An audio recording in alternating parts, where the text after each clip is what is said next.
अगर मैं कहूं कि कनाडा में आप 379 सीआरएस स्कोर के साथ बड़ा इजीली पीआर हो सकते हैं तो शायद आपको बिलीव नहीं होगा, क्योंकि इस टाइम पे कनाडा में सबसे बड़ा मुद्दा ही पीआर का है। लेकिन इस वीडियो में ऐसे दो प्रोग्राम का आपके साथ डिस्कस करने जा रहा हूं जो इजी हैं और जो फास्ट हैं, क्योंकि दो ही चीजें मायने रखती हैं जब आप पीआर को हंट करते हैं।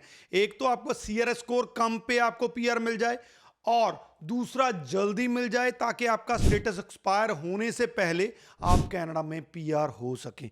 यकीन मानिएगा दोनों प्रोग्राम जो हैं इन शर्तों को पूरा करते हैं और वीडियो को एंड तक देखिएगा अगर इनके बारे में जानना है। उससे पहले हमारा यूट्यूब चैनल जरूर सब्सक्राइब कर लीजिएगा कि इस पे आपको ऐसी ही इंफॉर्मेटिव वीडियोस देखने को मिलती हैं। अगर हम कनाडा के पीआर की बात करें तो दो ऐसी कंडीशंस हैं, अगर आपने पीआर होना है तो उनको आपने फॉलो करना है। पहली बात, आप जो प्रोग्राम चूज कर रहे हैं जिसको आपने टारगेट करना है पीआर होने के लिए, उस प्रोग्राम में आपका प्रोफाइल फिट बैठना चाहिए, रिक्वायरमेंट्स आपकी पूरी होनी चाहिए। लेकिन एक दूसरी कंडीशन भी है जो आमतौर पे इग्नोर कर दी जाती है। वो कंडीशन ये है कि आपका वो प्रोग्राम जिसको आपने टारगेट करना है उसके फ्रीक्वेंट ड्रॉ निकलने चाहिए। अगर इसका ड्रॉ नहीं आ रहा है तो आपका स्टेटस एक्सपायर हो सकता है। तो ये जो पहला प्रोग्राम आपको बताने जा रहा हूं ये दोनों ही कंडीशंस को पूरी करता है। जी हां, मैं बात कर रहा हूं कैनेडियन एक्सपीरियंस क्लास की। ये प्रोग्राम एक ऐसा प्रोग्राम है जिसमें आपका किसी का भी प्रोफाइल फिट बैठता है, क्योंकि रिक्वायरमेंट्स बहुत ज्यादा इजी है।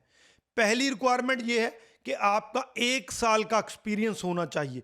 वो हेल्थ केयर में है, सेल्स में है, ट्रेड में है, इंजीनियरिंग में है, आईटी में है, कहीं पे भी है तो 1 साल का कैनेडियन एक्सपीरियंस आपको चाहिए। दूसरी कंडीशन, आपको जॉब जो है वो टीयर 0, 1, 2, 3 की चाहिए। ये भी इजी है क्योंकि अगर आपने कनाडा से डिप्लोमा डिग्री किया है तो आपको इजीली टीयर 0, 1, 2, 3 की जॉब मिल जाती है। तो इस प्रोग्राम की रिक्वायरमेंट पूरा करना बड़ा आसान है। अब दूसरी तरफ चलें तो ये मोस्ट रिलायबल प्रोग्राम है। क्यों है? क्योंकि इस प्रोग्राम में जो अब तक 13 ड्रॉ, इस ईयर के 12 महीने होते हैं, अब तक 13 ड्रॉ निकल चुके हैं, दिसंबर अभी बाकी है।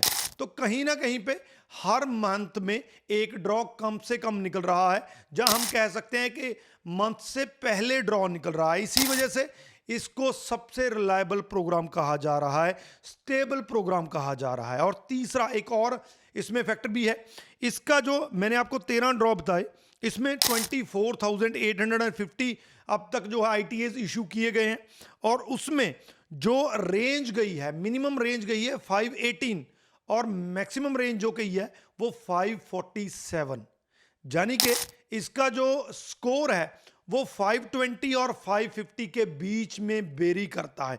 एक प्रिडिक्टेबल स्कोर है, ये नहीं है कि कई बार 600 पे चला गया, कई बार 500 पे आ गया। तो एक प्रिडिक्टेबल स्कोर है। प्रिडिक्टेबल होने की वजह से आप इसको टारगेट कर सकते हैं। आपको पता है कि मुझे ये स्कोर चाहिए 520 से ऊपर चाहिए, तो आप इसको टारगेट कर सकते हैं। तो ये एक ऐसा प्रोग्राम है जिसकी रिक्वायरमेंट्स भी इजीली फुलफिल होती हैं और सबसे रिलायबल है। जो इसका ड्रॉ है वो कॉन्टिन्यूसली निकलता है, जिसकी वजह से आपका जो है नंबर आने की पॉसिबिलिटी बनी रहती है। ये नहीं है कि कई पीएनपी ऐसे हैं जिनका 1.5 साल तक जो है वो ड्रॉ नहीं निकलता है, तब तक आपका स्टेटस जो है एक्सपायर हो जाता है। तो बहुत बढ़िया प्रोग्राम है। इससे पहले कि हम दूसरे प्रोग्राम की तरफ चलें जो बहुत इजी है, क्योंकि इसमें सीआरएस स्कोर बहुत ज्यादा गया है, दूसरे में सीआरएस स्कोर बहुत कम जाता है।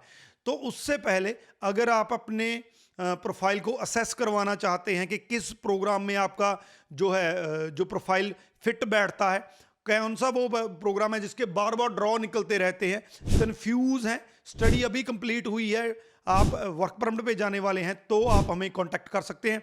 प्रॉपर आपकी प्रोफाइल की असेसमेंट करके आपको बता दिया जाएगा कि ये आप कर सकते हैं। अब मैंने जो पहले प्रोग्राम कैनेडियन एक्सपीरियंस क्लास की बात कही है उसमें बहुत लोगों का ये क्वेश्चन आ जाता है कि भाई 520 जो सीआरएस स्कोर बहुत ज़्यादा है, लेकिन जो सेकेंड प्रोग्राम है उसका सीआरएस स्कोर 379 भी गया है।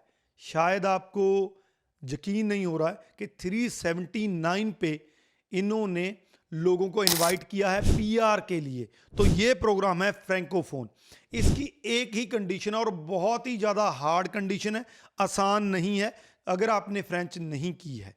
तो इसकी कंडीशन है कि एनसीएलसी जो बेंच मार्क है फ्रेंच का, उसमें आपके 7 स्कोर होने चाहिए फ्रेंच की जितने भी स्किल्स होती हैं उसमें।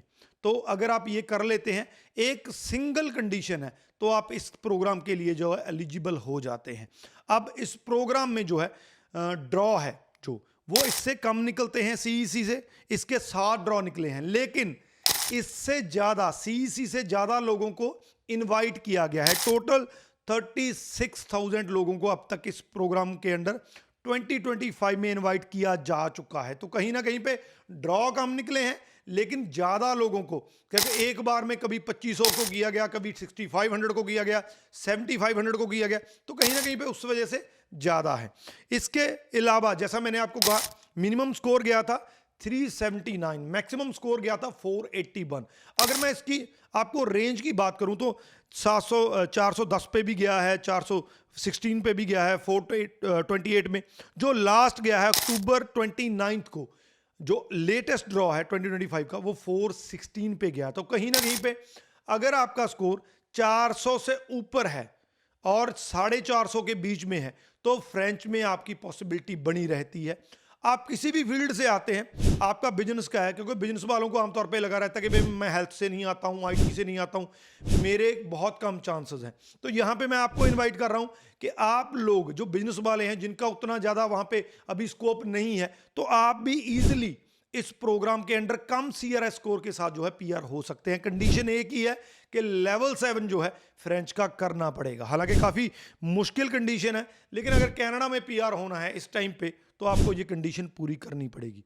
तो ये 2 प्रोग्राम हैं जिनको मैं सबसे ज़्यादा रिलायबल, सबसे ज़्यादा इजी और सबसे ज़्यादा फास्ट मानता हूं अगर आपने कनाडा में पीआर होना है। दोनों की जो रिक्वायरमेंट जो है बड़ी ईजी है, अपनी अपनी डिफिकल्टी है, एक में सीआरएस स्कोर ज़्यादा है, एक में फ्रेंच है, तो आपको कंडीशन पूरी करनी होगी।